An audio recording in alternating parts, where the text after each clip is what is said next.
Hey there, and welcome to Have Fun, Be Nice, Do Good Work. I'm Katie, and today I'm sharing my best tips for beginner knitters.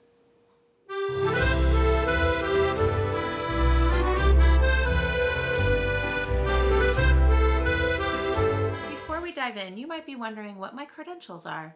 Why should you listen to my tips for beginner knitters?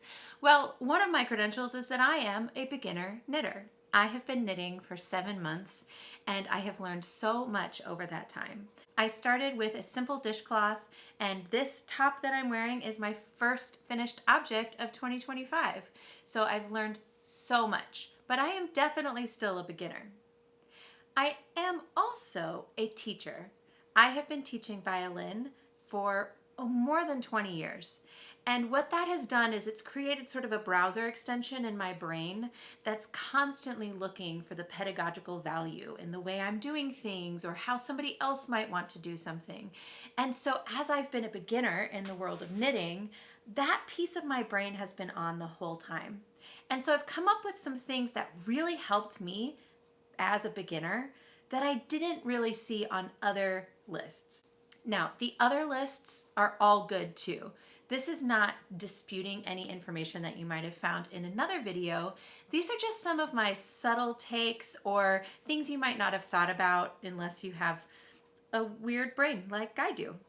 The most valuable thing I have learned as a teacher is that there is no one trick, hack, technique that works for everyone. We're all unique. We all need our own special set of tools in our toolbox to be expert level at something.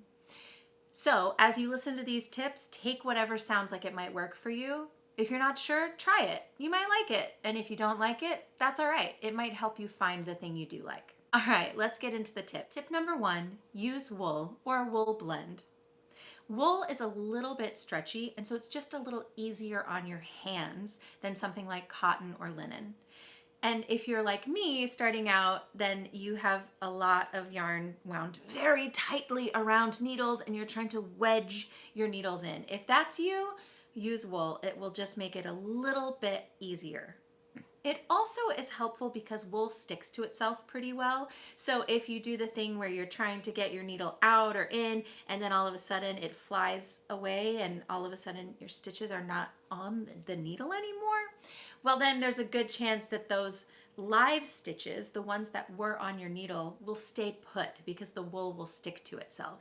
As opposed to like a mercerized cotton, which I find to be very slippery, and so it's easy for it to just whoop, all your work is done. And because we're new, we don't always have the skill set to be able to save those stitches that have fallen out. Count your stitches a lot. When in doubt, count them again.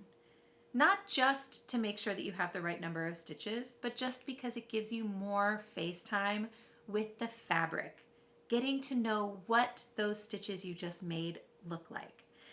One of the hardest things for me in both knitting and crochet was learning to read my knitting so that I could pick up a pattern that I had been working on, look at the piece that I had been in the middle of, and figure out where I was again. Counting your stitches will also help you catch mistakes before you're many, many rows past the mistake, which will save a lot of headache later on.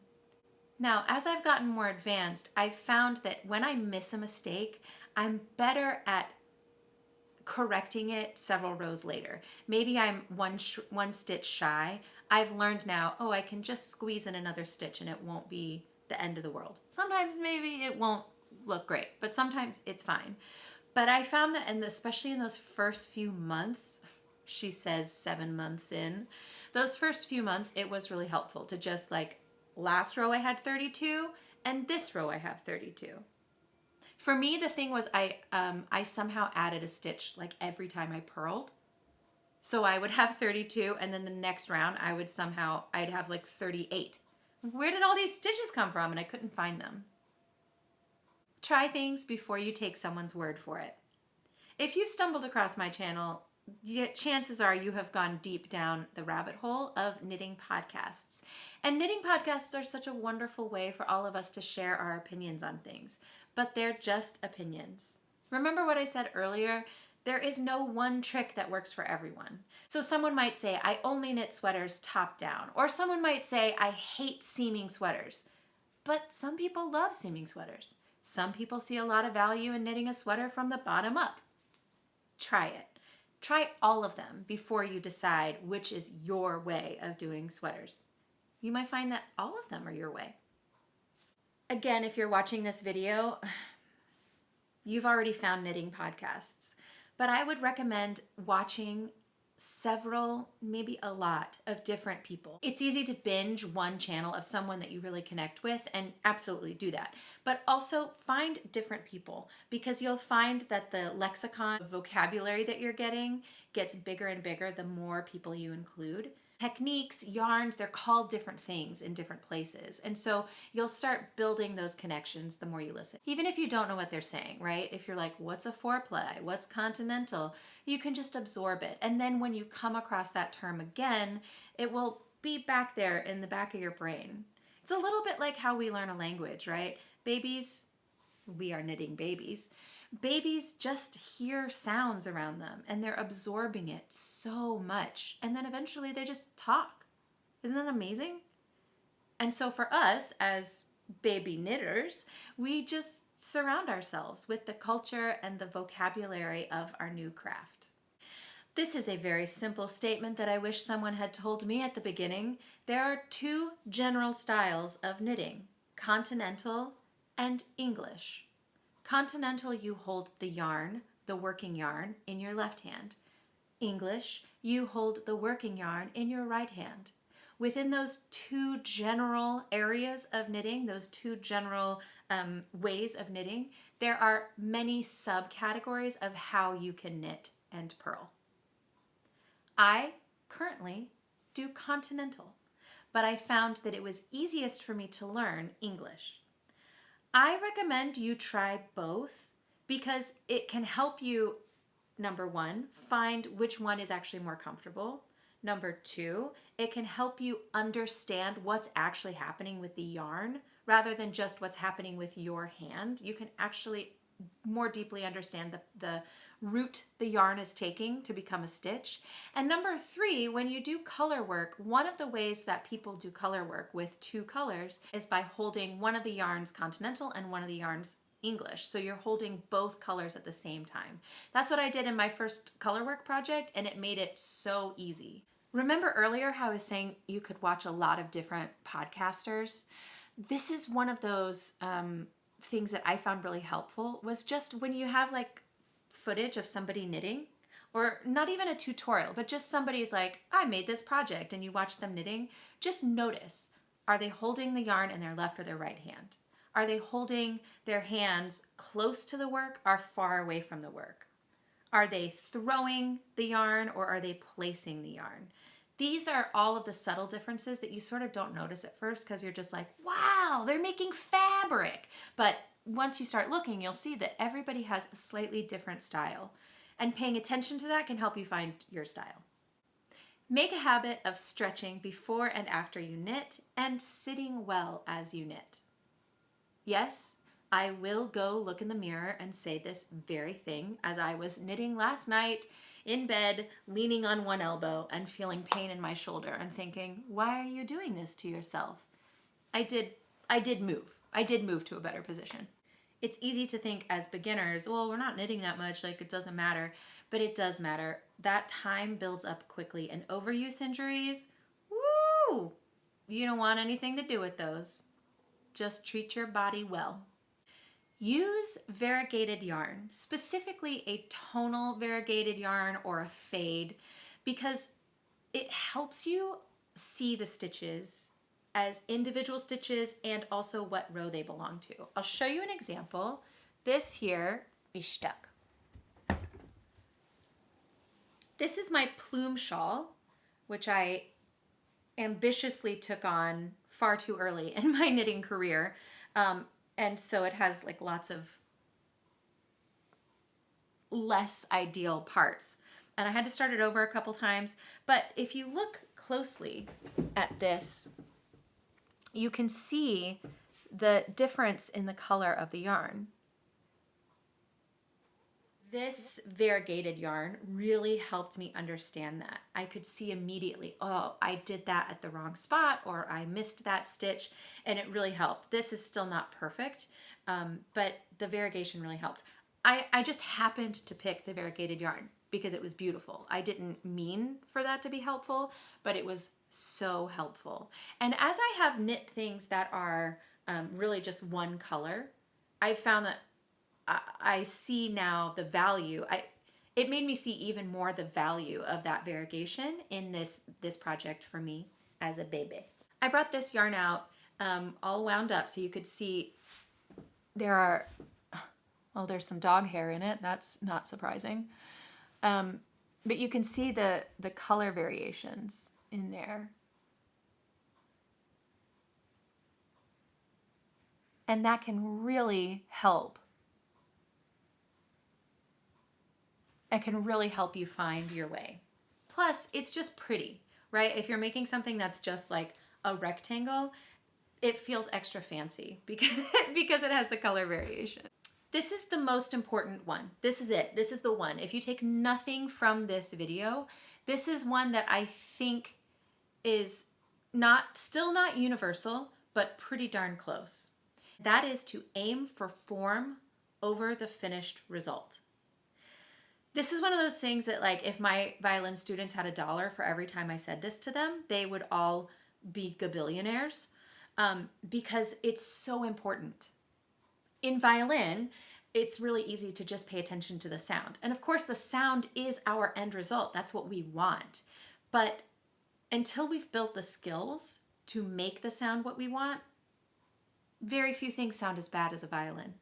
I always tell my students that this will sound bad. It will sound bad for years. I mean, it will sound good too, but there are just atrocious sounds that come out of a violin. And if you focus only on the sound, particularly as a beginner, you will never actually get your best sound. You sacrifice your best sound for a tolerable sound. But if you can live in the uncomfortable sound and develop the skills, you will fly right past a tolerable sound to a really beautiful sound.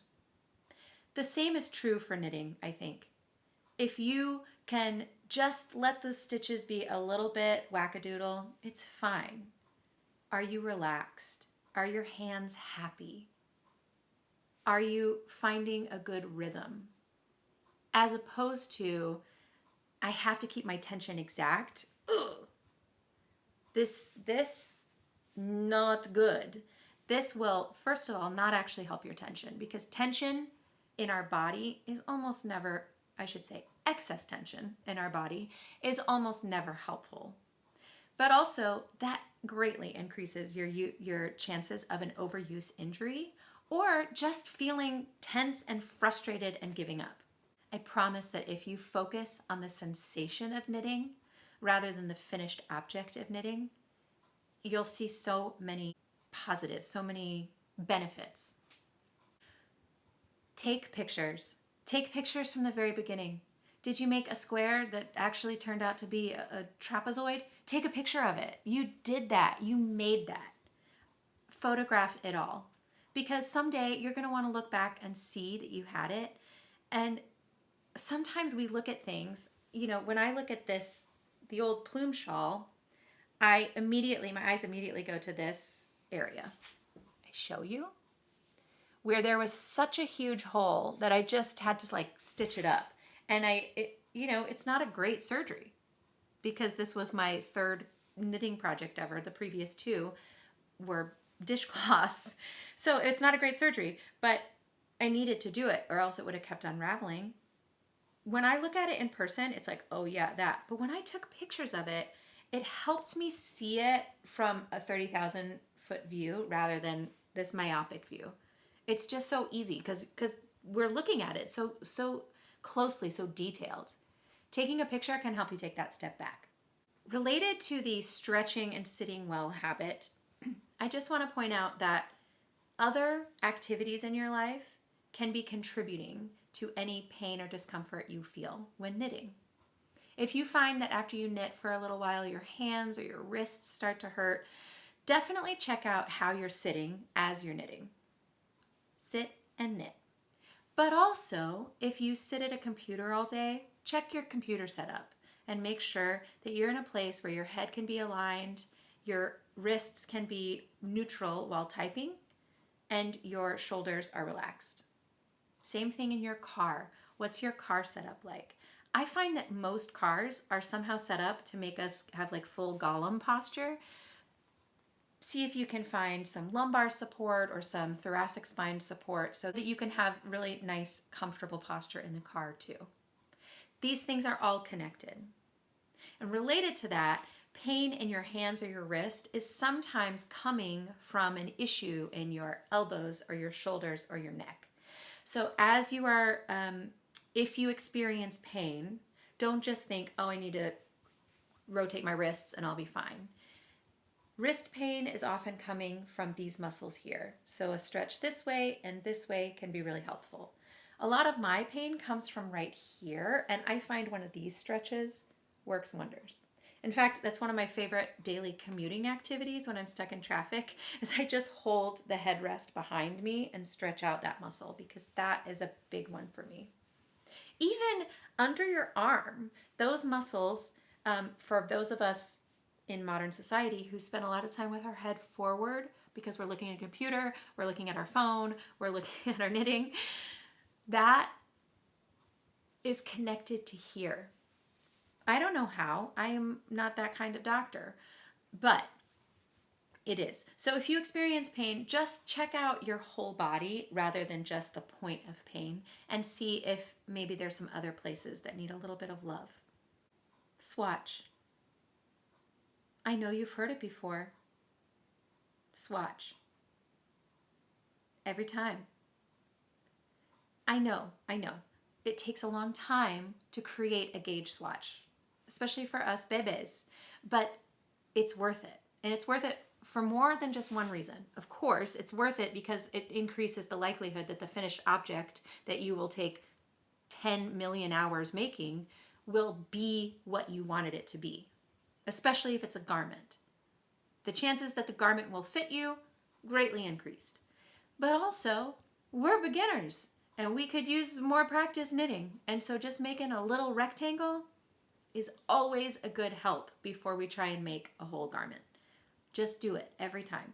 Someday, maybe we'll be at the point where we don't need to do that. We just like know our tension well enough and we know the fibers, and I'm like, yeah, when I knit on this size needle with this fiber type, I know my gauge is a little loose, so I'm gonna, maybe. I'm not there yet. And if you're watching this video, you're probably not there yet either. So let's just make an agreement. Let's swatch.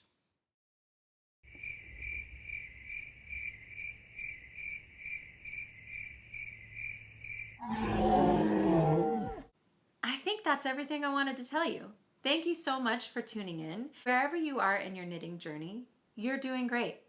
And I encourage you to celebrate every small win and enjoy the learning process. Until next time, have fun, be nice, and do good work.